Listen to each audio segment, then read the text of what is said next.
మన గ్రామము ఒక గ్రామములో ఉండాలి అంటే జ్ఞానాత్మ కావాలి. సేవ క్రమములో ఉండాలి అంటే జ్ఞానాత్మ కావాలి.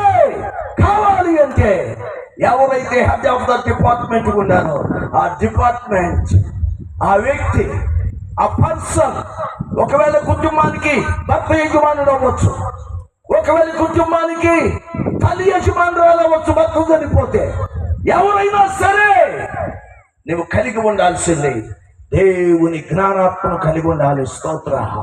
అప్పుడు కుటుంబం నీ అదుపులో, నీ క్రమములో, నీ స్వాధీనంలో ఉంటుంది.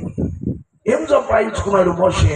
అందరినీ లోపరచగలిగిన జ్ఞానాత్మను కలిగి ఉండేను. ఈ దినాలు ఎక్కడ చూసి ఇదే ప్రాబ్లం. ఏమండి, ఎంతో సేవ జరుగుతుందండి, బాగా చేస్తున్నామండి.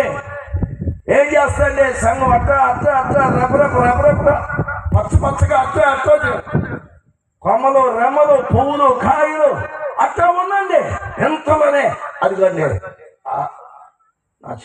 మా చిన్నవాళ్ళు చొరబడిందండి. దేవుడి మాట ఏంటో